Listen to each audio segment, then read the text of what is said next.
Good morning, good afternoon, good evening. Welcome to the second UN 2.0 AI Expo. Please feel free to share your name and which organization you're joining from in the chat. This is an event by the UN Data and Digital Community, which are both under the umbrella of the UN 2.0 initiative, which is all about strengthening the work of the UN through modern tools and capacities.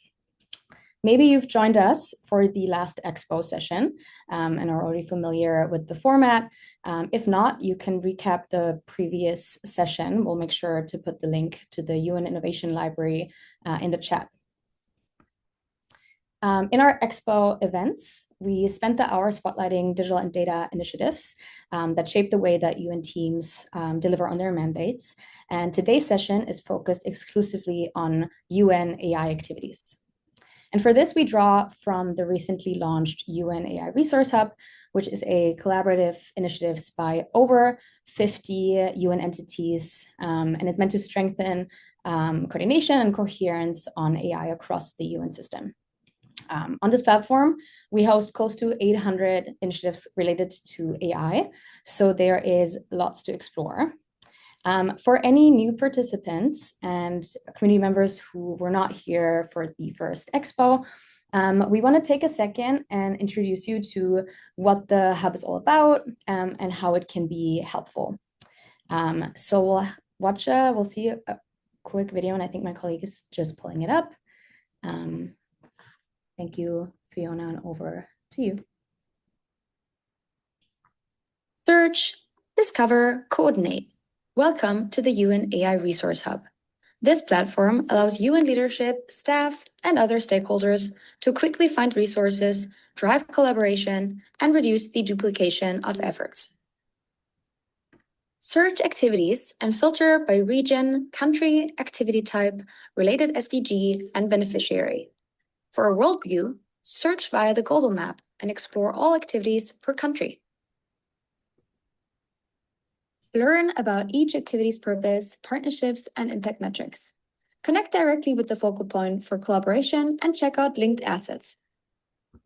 Find existing resources on internal UN AI guidance and upskilling. Explore the full range of UN offers and programs for and with governments across specific regions. And discover AI tools and solutions built or deployed by UN teams. Through the submission portal, AI activities can be easily reviewed and updated, and new entries can be created at any time. The organization admin has access to all submissions to ensure quality control. Together, we are thrilled to launch the central hub for all UN AI activities, empowering UN leadership and stakeholders to quickly find resources, drive collaboration, and unlock new opportunities for greater impact.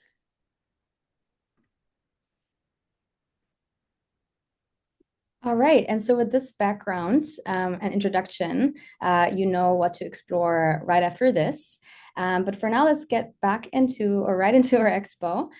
We have speakers from 8 UN entities joining us today.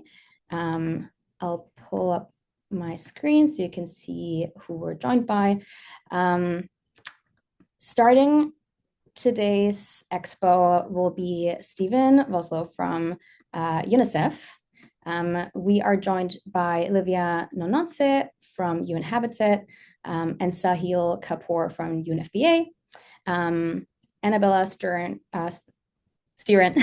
is joining us from the International Organization for Migration. Nina Grinman is here talking about the work she's leading at UNDP. And we have George Hodge from the Office of the UN High Commissioner for Human Rights with us. Katya Klinova from UN Global Pulse is here today. And last but not least, Michal Tsimsky from the World Intellectual Property Organization will present their newest AI tool. All 8 will present their AI initiatives as they are featured on the hub in a very short 3-minute pitch. If you've been to one of our events before, you know that we're quite strict with that. And so we will get started in a bit. One quick disclaimer, we would like to ask you to keep unrelated links or promotions limited in the chat so that presenters can share their resources with no distractions. And also we encourage you to ask your questions in the Q&A box on Zoom. That's much easier to follow than the chat. And then depending on how much time we have, we'll pick up a few of those questions live and address them with the speakers, or we assign them later on, and we'll make sure that their responses will be shared in the recap of this event. Anyone who's participating or signed up will be receiving the recording and the slides and all Q&A answers. All right, so let's get started with round one. For our first pitch, I want to welcome Stephen Boswell from UNICEF. Over to you, Stephen. Thanks, Julia. Hi, everyone. Great to be here. I'm a digital policy and foresight specialist at UNICEF, and I've led the process of UNICEF updating its guidance on AI and children. Next slide, please. So why a guidance and why we need to update it? This quote is from a consultation we did with teenagers in Sao Paulo in 2020 when we developed the previous version of the guidance. So we're now on version 3. It was released only last month. And in many ways, this quote still stands. Children are at the forefront of using AI, and yet AI systems don't really recognize children as a stakeholder group enough in the way they're designed and in the way that they're governed. And when I say children are at the forefront, I'll give you a few statistics. In Argentina, 37% of 9 to 11-year-olds turn to ChatGPT for information. In Italy, 42% of teenagers turn to AI when they are feeling sad or anxious or need to make important life decisions. And forthcoming research from UNICEF in 12 other countries shows that there's significant usage amongst children and youth. And yet we have this issue around not enough prioritization and really not enough evidence, because we know they're using it, but we don't know the impacts on their development. Next slide, please. So we updated the guidance from 2021, was the last publication, to basically reflect the evolving landscape. That's a long time in AI years. So we needed to update our recommendations to look at both opportunities and risks. And if I can touch some of them, AI has really, shown its potential in education, in increasing accessibility for children, all children, including those with disabilities. But of course, these new emergent risks, like AI-generated deepfakes or child sexual abuse material, AI companions is a hot topic that we're all watching, and there are risks, but also opportunities, and we need to understand that. The AI supply chain and the environmental impact. So next slide, please. So the guidance has over the years been used by governments and the UN and informed research that we're undertaking. But really our call to action is to take the guidance and help us move from policy to practice. Please take it, please use it for your own agency, please use it for advocacy. It's only a piece of paper until somebody actually uses it. And guidance around AI is really tested when it's being applied in different contexts. So thank you to all the folks here who have helped us along this journey, and we look forward to collaborating further. Next slide, please. These are my contact details. I would love to get in touch if you'd like to find out more. Thank you. Fantastic. Thank you so much. Nailed the 3 minutes time. Perfect. It's really great to see governments picking this up. And personally, I'm really glad that we're starting off this session with some deliberations on safeguards and addressing some of the concerns that get glossed over at times, especially when it comes to vulnerable groups. For the next showcase, we're learning about a really cool solution, giving us a tangible example of how machine learning can support infrastructure planning.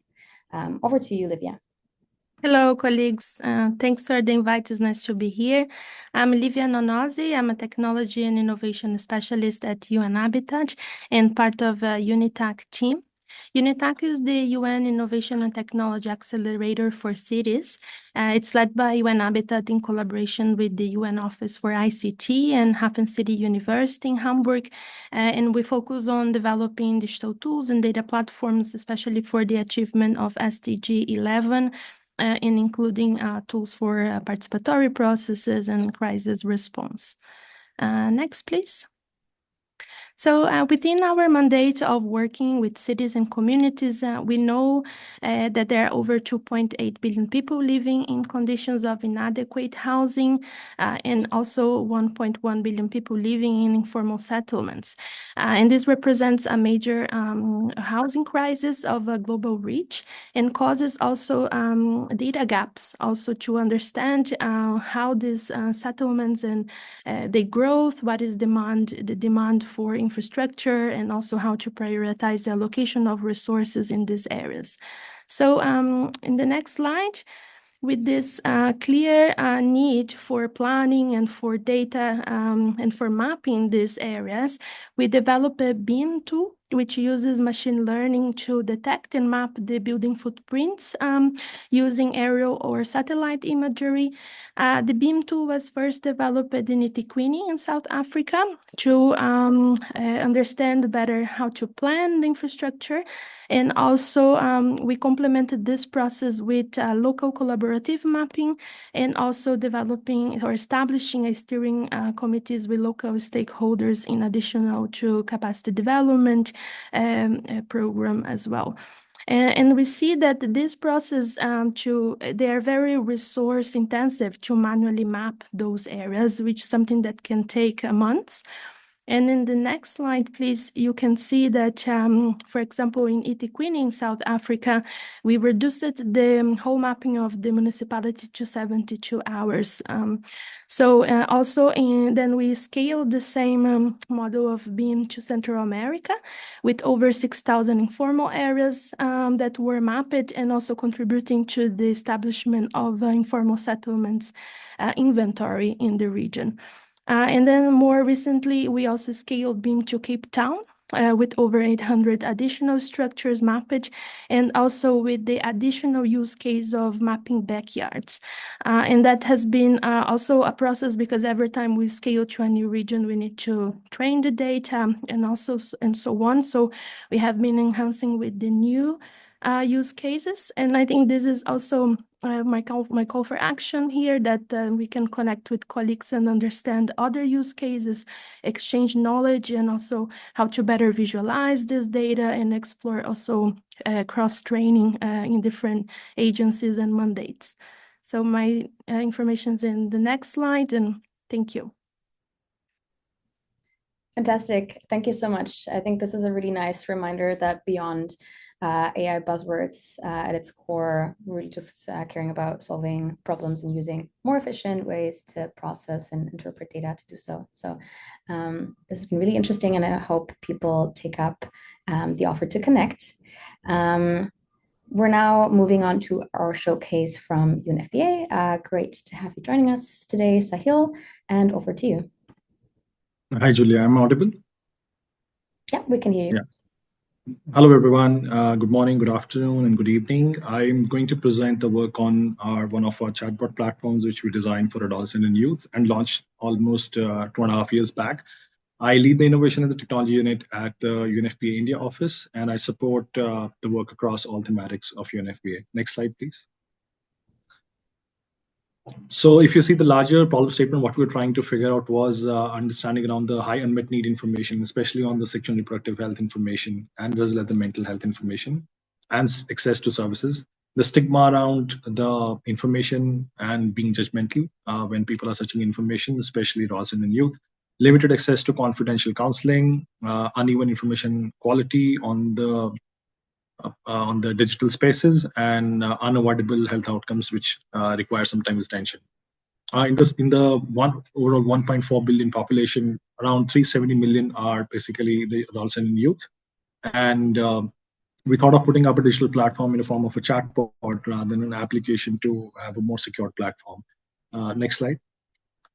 So what we designed basically was the Just Ask platform. It has basically, while designing the platform, we conducted a primary research on the field, involved the behavioral science approach, HCD model. We deployed the responsible AI development across the model. We validated the content through our experts, and the searches happens only between the boundaries which we set for the content. It is a confidential, age-appropriate conversation. Don't ask for further information on the personal information at all. It has a well-navigated pathways to have clear information on the information what user is seeking for. It has a privacy and safeguard guardrail, safety net approach. In case of any kind of sensitive content, we try to connect them to the health facilities or the national and the government helplines. We have conducted several outreach on the tier 2 and tier 3 cities in India, and we have partnerships with the government of India. We also have an AI model which basically translates English into 4 Indian languages and has a capacity to translate to further 22 Indian languages for having the larger content accessibility. Next slide, please. On the impact, we have close to 1 million users for now in the span of 2.5 years. Over 3.6 million queries and interactions by the users, 44 to 45% female users on the chatbot, and around 35,000 people searching information on health facilities, 47,000 searching on helpline. We have furthermore cluster data to analyze what kind of information users are seeking, and basically we provide the intelligence back to the government so that the national and the state programs can be well aligned for adolescent and youth, and we reach our goal and mandate. And if you see the distribution of the age group, which is largely taken on the voluntary consent, larger cohort is around 15 to 25 age groups. Next slide.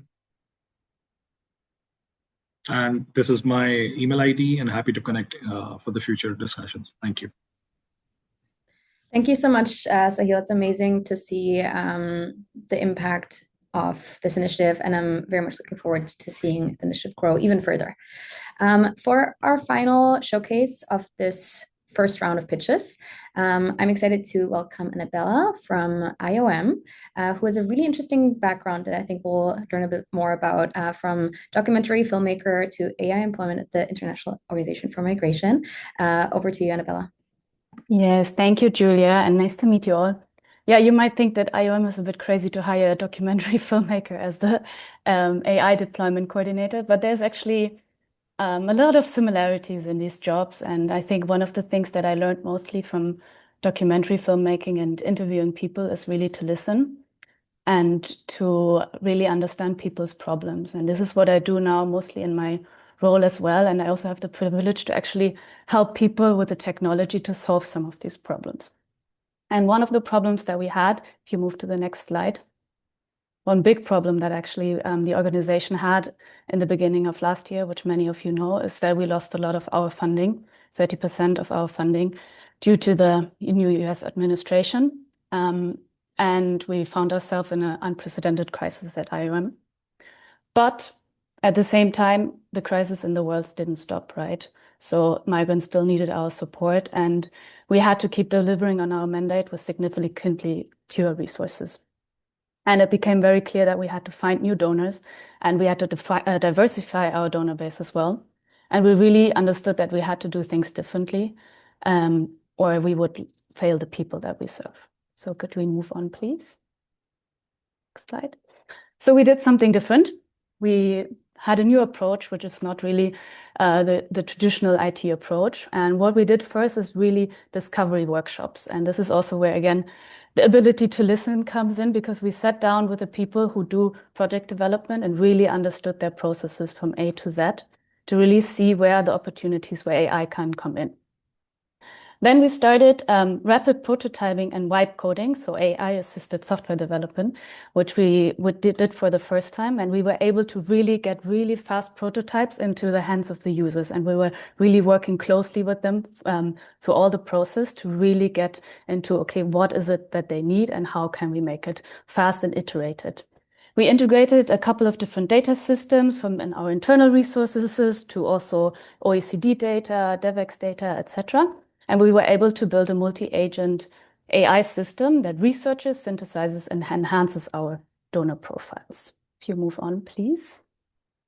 Of course, this is first We're still working on it, but we're already having some really interesting and great results, which is that some of our project developers are already using these enhanced donor profiles to enhance their proposals. And one success story was that we were finally selected for a EU funding opportunity that we had consistently been rejected before in the recent years, in the years before. And so because we could use that really AI enhanced donor intelligence, we were able to make these proposals much stronger. And in other cases, we were able to resume the activities that were paused before. And if you move on to the next slide, this is just one element, but please, if you face similar challenges or are curious about the methodologies that we use, please reach out, because I think in these times we all need to work together on this. Thank you. Super interesting, Annabella. Thank you so much. I think the starting point is something that most UN colleagues here can relate to, and it is really inspiring to see what came out of this initiative. I want to thank all speakers of this first round. I see lots of activity in the chat, so it's clear that your pitches have resonated with colleagues. We would like to hear a little bit more from you. Please feel free to share in the chat what in this first round stood out to you as new or exciting. Are there any projects that connect to you or your team's current priorities? Just feel free to put it there in the chat, and we'll see if we have time to react and get some people's input at the end of the session. But for now, I want to hand over to Fiona, who will host the second round of this AI Expo. All right. Thank you so much, Julia, and for the speakers of the first round of the AI Expo. Let's just dive right in. For the second round, we have 4 speakers. We have Nina Greenman from UNDP. We have George Hodge from OHCHR, Katja Klinova from UN Global Pulse, and Michal Zimski from the World Intellectual Property Organization. Next slide, please. First up, we have Nina, who will talk about the AI sprint efforts that were underwent by her at UNDP. Hi, colleagues. Thank you for having me here. It's a pleasure to talk about UNDP's experience with the AI Sprint. So the AI Sprint was an initiative led by the former administrator of UNDP, which started around April or May last year. And it aimed to really make sure that AI became part of how we do our work and make the organization a future-forward organization. So why? And so obviously we know that AI is now mission critical to all our jobs and everybody around the world. We also seeing clearly that there is a bit of a skills gap growing in the organizations in the UN specifically versus private sector. And then the importance for us to not only know how to use AI, but also do that responsibly. And so how do we do that for ourselves, also for our partners in the country offices as well? And then how do we use those AI tools to really unlock productivity and reduce some of this time constraint work that we do at the UN? So next slide, please. So we did this by initiating an AI sprint, a transformational work throughout the UNDP. And we start with the bottom part, which talks about the AI fundamentals. For us to do anything here, we need to first know what AI is and how to use it in our work. So we had a very extensive AI upskilling in the organization. And then we talked a little bit about what are some of the strategies that we need to have? What are some of the data policies and tools that we need to have to be able to do this? And then what are some of the big tools that we need to have to be able to really tap into AI properly within UNDP? We also looked at AI flagships. So we know that even without us doing anything, people in the organization are creating AI solutions out there. So the first thing we did was to catalyze, identify how many different solutions are happening and really quickly learn from each other on those things. And then looking at a couple of them and seeing how could we quickly scale those up to support the organization across the board. And then how do we empower our country offices to have the ability to speak about AI with their governments and partners confidently. Next slide, please. So the first thing we did was to build an AI learning path for UNDP. And so we started on the left side where it says AI Horizon Foundations. And it's a very simple course that was built in-house. And it talks about what is AI and why is it important for UN and the development world. 2, how do you use it? Like, what are a couple of different scenarios where you actually use AI? And then 3, what are some of the strategies and policies and ethics and legal frameworks that you need to be aware of. And so our aim has been to make sure that everybody in the organization is at that first level at the minimum. And our aim was to have 3,000 people do that for all staff. Then kind of going on that line over here, we created opportunities for micro-learning as well as hands-on co-pilot learning, which co-pilot is a tool that we're currently using within the organization. And we created many different types of hands-on sessions, prompt learning, how to do it for communication, etc. And then continuing that journey, we created an AI Horizon Accelerator for leaders. This is a much more intensive course. It's 4 modules, with the last module being around how do you lead your teams with AI? And then also for development practitioners, having the ability to kind of like take that step further and educate yourself. And so we could support that with an AI network around this to make sure that everybody's able to support each other and kind of give each other ideas on this. We're actually working on creating another part of this learning path for 2026. Next slide, please. So this is just some of the numbers to kind of show the impact that we were able to achieve since May. I'm sorry, I've gone over time. But just very quickly, we have 23,000 people in UNDP, and we were able to get around 17,000 of them to play with Copilot at least once. And then you can kind of see the number of people that we're seeing. I can say overall that there is a huge interest in AI. There's a lot of people that are interested in learning more. So there's a lot of opportunities for growth over here. I'll stop here. Thank you. Thank you so much, Nina. It's really inspiring to see how UNDP is addressing the AI skills gap and really catalyzing the AI transformation. And I'm sure this approach by the AI Sprint is something that really resonates with us all. Next up, we have George Hodge from OHCHR, who will be presenting the Human Rights Data Exchange. Over to you, George. Thanks a lot, Fiona. And hi, colleagues. So the Human Rights Data Exchange is a groundbreaking new AI tool that we are building at the UN Human Rights Office to connect all available human rights data and information from across the human rights ecosystem.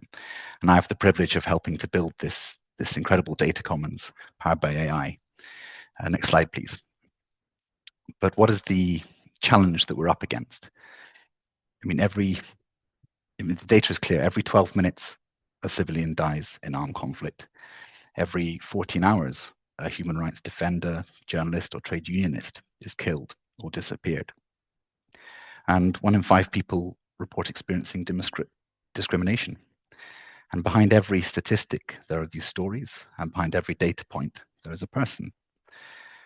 And across the human rights ecosystem, critical data already exists that can further enrich our perspective on these human rights issues. But it sits in UN systems, in civil society databases, with national institutions, and with journalists, as well as human rights defenders. It is fragmented, scattered, often incomparable, and sometimes slow to verify and disseminate. And that fragmentation has consequences. It means slower responses, missed warning signals, and lost opportunities to prevent harm. This matters at a moment when only 15% of the SDGs are on track, many of them underpinned by human rights. At the same time, human rights crises are multiplying. The world urgently needs a place where verified, rights-respecting human rights data can be accessed, shared, and used responsibly, at speed and at scale. Next slide, please. So this is why we are building the Human Rights Data Exchange. It brings together information collected internally across the UN system and externally from civil society organizations, governments, and defenders. It shifts how human rights knowledge is served in the 21st century, using conversational AI to deliver insights in multiple languages. It is driving accessibility to a whole new level, while also leveraging the power of AI and analysis, and of course, embedding human rights-based governance by design. Next slide, please.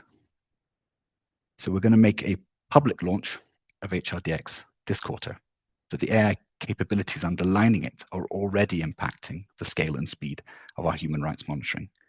For example, since the beginning of 2024, we've tracked 18,000 demonstrations where there was evidence of repression on human rights grounds. This is a 100x increase in our capacity before deploying this type of capability. We need to scale the access to these and other insights through the exchange. But to move from prototype to scale, we're actively seeking new data and impact partners, as well as, of course, funding to scale the infrastructure globally. We're creating HRDx with all of the stakeholders on this slide. If we want faster responses, stronger prevention, and better protection, we must invest in the data foundations that make human rights action possible. The data exchange is that foundation. Next slide, please. We look forward to giving you all access to HRDx, the analytics interface, the AI interfaces, the APIs. My contact details are on this slide, and I really look forward to staying in touch. Thank you for listening. Excellent. Thank you so much, George. Really great to see how you've built this data exchange in a way that's not only very impressive and very critical, but also very inclusive through co-design methods, and also helps make human rights data public good. So really, really great to see, and thanks for joining us today. Next up, we have Katya Klinova from UN Global Pulse, who will be sharing more about their DISHA work. Over to you, Katya. Thanks so much, Fiona, and hi, everyone. I'm really grateful for the opportunity to share with this fantastic audience from so many corners of the world our flagship AI initiative at UN Global Pulse. It's called DISHA. It's an acronym. It stands for Data Insights for Social and Humanitarian Action. We can go to the next slide. So the problem that DISHA is working to help address is really central to humanitarian work. In order to effectively support people in crisis, humanitarians have to know, ideally in near real time, where the affected people are and what are their needs. And DISHA is definitely not alone in trying to answer these questions. Teams across the UN and the whole sector have been working on them for literally decades. A lot of the techniques and novel types of data have been tried, and many of them have been shown to be really useful. But they did not necessarily all become part of a toolbox available to first responders whenever and wherever a crisis strikes. And this is where DISHA comes in. We can go to the next slide. So DISHA is a coalition effort that brings together organizations across the humanitarian sector, the technology sector, and philanthropies to pool resources together and address shared information needs that humanitarians have that can be helped with data and AI at scale. We look for analytical needs that are common and technological approaches that have already been shown to be promising and relevant to those needs. And then we work to productize and validate those approaches and make them available as calibrated on-demand products that humanitarians can trust and that stand ready to be used by response teams whenever a disaster occurs. So let me give you a couple of examples. We can go to the next slide. DISHA has partnered with UN Satellite Center and with Google in order to broker access to Google's proprietary building footprints identification AI model, which we are now using together with an open source Sky model to allow UNICEF analysts to reduce the time needed to assess building damages following a disaster event from days and sometimes from even weeks to hours. Another example, DISHA brokered UN's first evergreen data sharing agreement with a major telco provider in the Philippines called Globe Telecom, which unlocked access to all humanitarian agencies that are working in the country to dynamic insights on population movement trends that help understand displacement and return patterns during natural crisis. Both of these solutions have been deployed in production, and they're now being used as part of business as usual during humanitarian response planning. Another solution that I'll mention is an AI-enabled refugee shelter mapping, which we're currently working with UNHCR to pilot. It also leverages an AI model developed by Google and provided to us as a part of a DISHA brokered partnership. And then the next slide, we're always on the lookout for new ways we can apply promising AI technologies to shared needs that the humanitarian and development organizations have. If you have a shared need in mind and you're interested in partnering with us, please do reach out. Thanks a lot. Thank you so much, Katya. Really great to learn more about how you've leveraged a cross-sectoral approach for DISHA and pulled in the philanthropic sector, the private sector, and more for disaster response.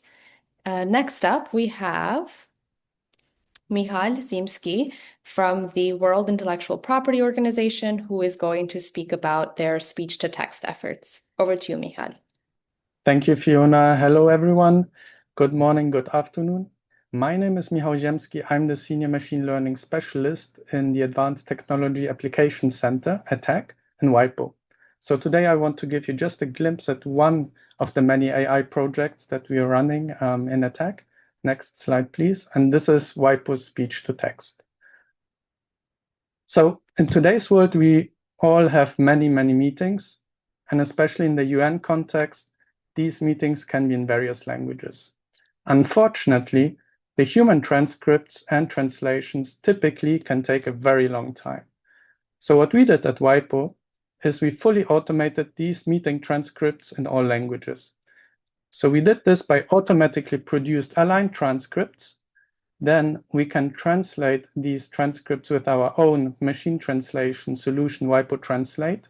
We automatically publish these transcripts on a public website without any human interaction. And then this content becomes very discoverable and accessible. So for example, in a powerful search engine.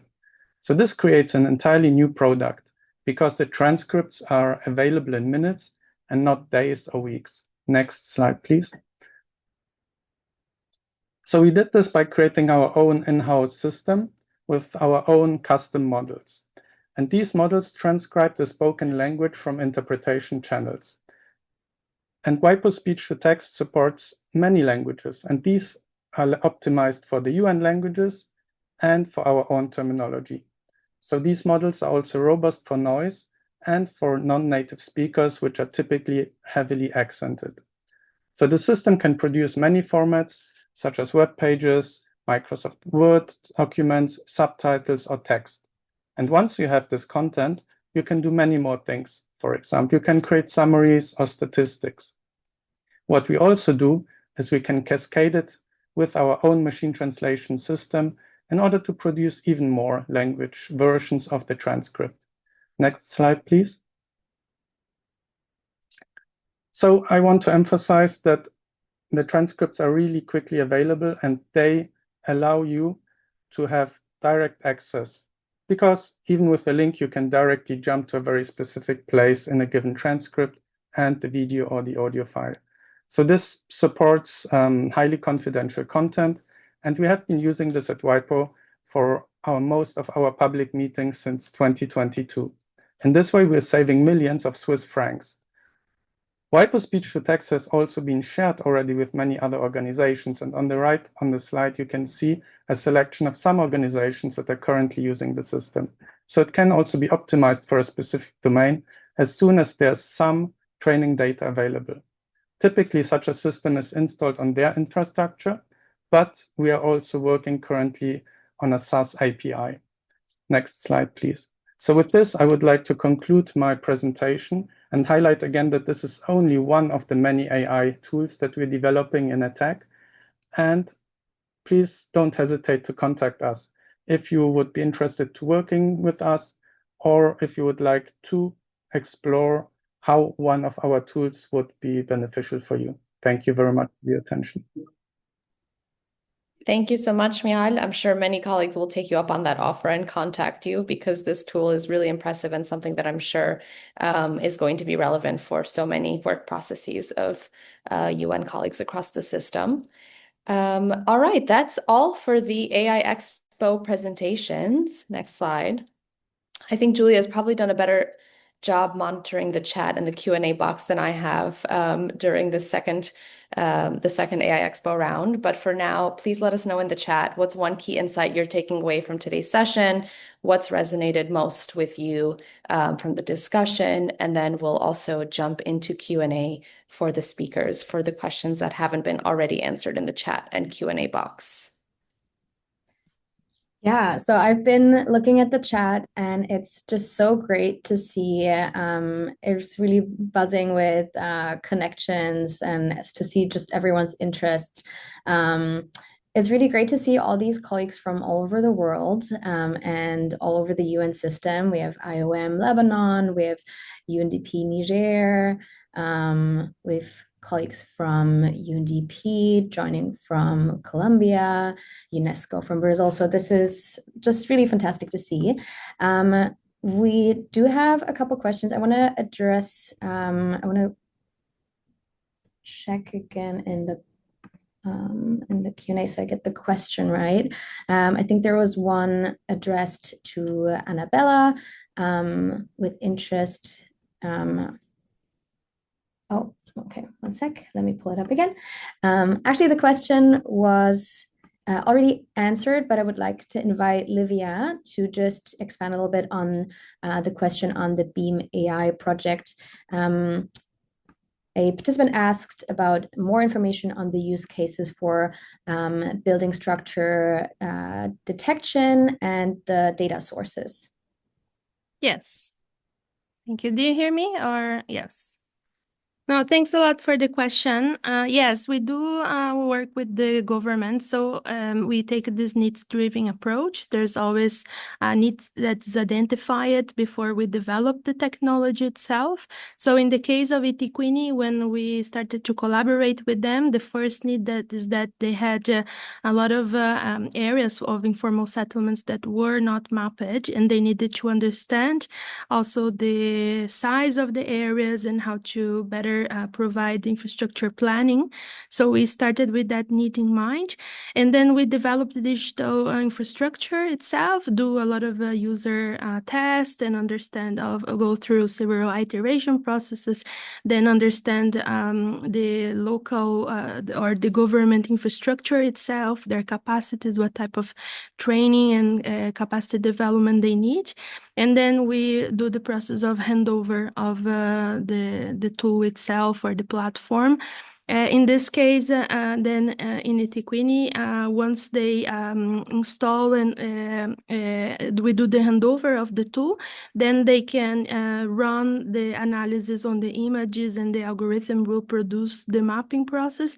And then they use the maps as then to do further analysis and understand. So there are sometimes a knowledge about informal settlements that are in census or recorded in different formats, but with the mapping itself, it really helps to understand the growth and also what areas the settlements or the informal settlements are growing and what is the demand. And then they use for this infrastructure planning, understand where there are deficits of infrastructure. You can overlay this data with other sectoral data and look at proximity to public service, public spaces, or what is the risk also factor in those areas as well, so they can understand mitigation, planning better, and also emergency response, for instance. So there are different use cases. But of course, then whenever we scale this, we need to retrain the tool. That was what happened in Central America with the 8 cities we supported, and then later again with Cape Town. And that's where I think also the use cases are interesting for us to exchange and explore more. I saw a comment, I think, also in the chat here from Emmy about using Earth observation for human rights as well. I think this is a very interesting use case to explore.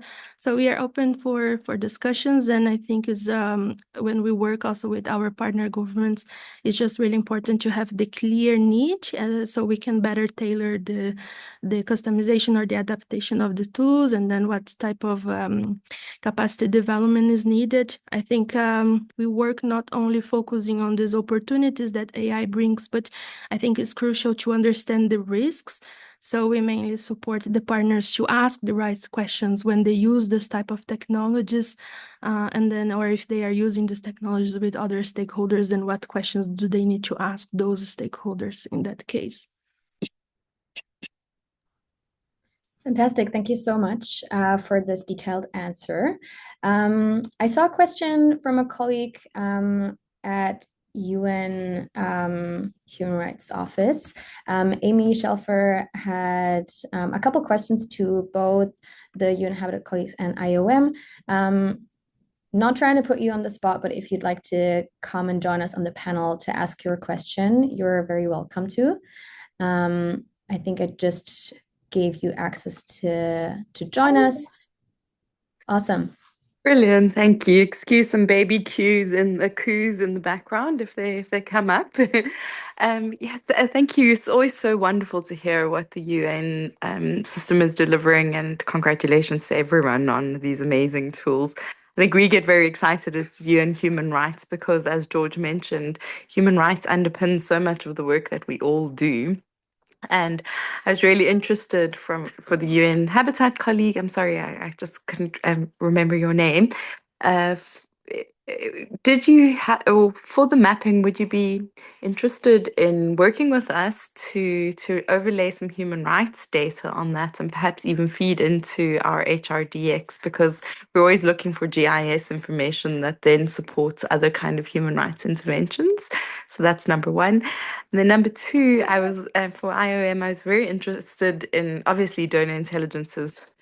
As you said, Julia and Fiona, a huge part of the work that we all have to now do in a way we've never done before. But I was particularly interested in the vibe coding methodology and how that worked with colleagues, especially colleagues that hadn't used AI before. And what the response was, and what kind of processes you use, because I think it's a great way to get colleagues, especially those who are hesitant to use AI, to experience AI and see its power in play, especially for rapid prototyping. Thank you. Over.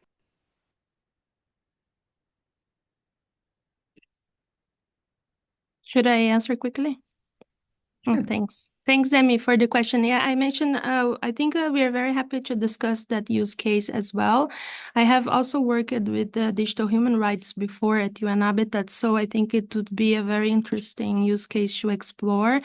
We haven't worked at the moment, but yeah, there's, I think, a lot of potential of exploring Earth observation for human rights. Also, I think recently I was looking at also other use cases in conflict and disaster areas as well. So yeah, very happy to connect. Over. Yeah, thank you, Amy, for the comment or for the question. So yeah, vibe coding has been really, like, I think, the game changer of the year, for me at least, because I mean, I grew up and I always had a lot of ideas about products, etc. But yeah, I never learned coding. I never touched a line of code, so I could never actually do it, right? And then with a bit of training last year, I learned how to vibe code, and that and not only me, also my other colleagues, but that really changed the whole product development in a way, because me, who collected the business requirements or the requirements of all the people who would need those donor profiles, I could then quickly translate that into a prototype and sit together with the users and have them tell me what to iterate immediately, right? Like where, like, oh, this function, we don't need it, this one, etc., etc., etc. And so we're using a platform called Replit, or a tool called Replit for that. And then so we could really work really closely with the users from the very beginning, actually, and gather their requirement and iterate really quickly. And then, of course, we have a technical team that some of them are here today, so big shout out to them, who then take the last step to bring it into our environment, to the Microsoft Azure environment, etc., so that it does not live on Replit, but it really is that. So that's the process, basically, to bring it into our tenant. Yeah. Happy to answer more questions or reach out to me if you're curious about how exactly we do it, but it's really incredible. That's great. Thank you so much, Amy, for the questions, and for Livia and Annabelle for the response. I think we have two questions that I'll just combine for Nina. So one question is from Yosuman in the chat, saying AI is developing rapidly and headquarters are advancing frameworks and policies. From a field perspective, however, practical AI use at the UN level remains limited. What concrete steps can be taken to initiate, incentivize, and scale AI adoption across UN agencies, particularly in field operations? And of course, other colleagues, please feel free to chime in. And then there was another question in the Q&A box, which I cannot find right now. So we'll start with that. Thank you. I mean, I think more of this type of conversation is needed for these things. At UNDP, we are working intentionally to provide that kind of training for our country offices. So I think it would be interesting to set up maybe a coalition of groups of people that we can talk to of how this is working in certain country offices and how we can transfer that type of knowledge across the board. We, for example, worked with Caribbean to make sure that we create a similar type of learning like the AI Horizon Foundation for them and make that available to them with agreements with the government and partners over there. So I think there's a lot of opportunities to tap into what exists and learn from each other. So I would welcome more conversations such as that, but also open up to anybody else in the group here who wants to say anything. Okay, fantastic. Thank you so much, Nina. Next up, we have a question on AI safety, which is maybe just writ large, whoever wants to jump in here. But how is AI safety integrated into the Gen AI solutions that the UN is developing? For example, prior to deployment, are the following done: AI impact assessment, human rights due diligence, threat modeling, misuse scenarios? Do any of the solutions apply technical model safety controls like red teaming before deployment, prompt injection, defenses, etc.? And then, continuing on that, post-deployment monitoring and things like that. Does anyone want to take this on? George. Yeah, it's a really good question. Okay, so under the Secretary General's bulletin on data protection, I think we would have to do a data protection impact assessment, and that is the UN administrative law. We have to do that. Now, the bulletin itself isn't prescriptive on the nature of the data protection impact assessment, but it does have to be conducted. So that's point one. Point two, there's some very good guidance on human rights due diligence for digital technology use. I'll post that in the chat. And I believe that was adopted by ECDC, so it's at least mandated for the UN Secretariat. And then AI red teaming, we certainly do that internally, where we look at misuse scenarios, come up with lots of different scenarios, and then test the interface. You come up with different ways in which it could be misused. I'd say that's an emerging practice, and I'd love to exchange with others engaged in red teaming, just to learn from how you're doing that, and how you're being efficient in AI red teaming. Because when you think about the kind of risk scenarios that our public AI interfaces could face or could experience, it starts to balloon. And then, of course, rigorously testing each of those scenarios takes time and effort.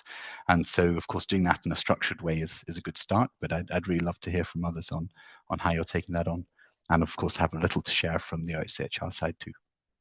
Thanks. Fantastic. Thank you so much, George, and thanks for taking that on. Maybe a question again for Nina, but it's rather a question on the usage of more technical tools. So great job in starting the AI transformation journey. While tools like Copilot are excellent for personal augmentation, the private sector is seeing a much higher return on investment by moving towards leveraging AI as workflow automation. Is there a roadmap for training staff to transition from simply using AI as an assistant to building automated workflows, perhaps through the agentic capabilities within the Power Platform, if using Microsoft? Maybe a little specific, but would be glad to hear your perspective on transitioning and training staff across the board on these tools. Yes, absolutely. And it's a great question. At UNDP, we're working very closely with our IT department to look at this and how we can use this approach as well. And so, yes, we are training people on this already and much smaller groups at the moment. And we're looking at a bigger scale in terms of one of our flagship actually is how do we do this across the board to help the organization do things faster in more workflow process. So yes, like I said, we are working on it. We haven't concentrated on it in 2025, but it is definitely something we're looking at doing better on in 2026, and also more in terms of role-based AI usage. So less generic prompt engineering, but more like how can this improve? What kind of AI workflows do we need to improve, say operations or HR or any other parts of the organization? So more on that hopefully next time. Excellent. Thank you so much. I see a question on UN 2.0 engagement.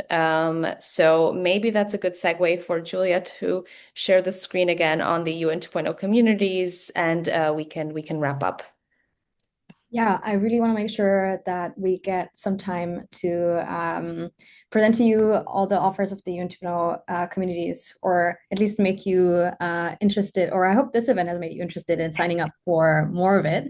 But I do want to thank you, first of all, just for all your questions in the chat, but also for your insights. There have been a lot of great contributions in there that we'll take a look at and share with the presenters because it really helps us understand who's our community, who's who are the data and digital practitioners across the UN system.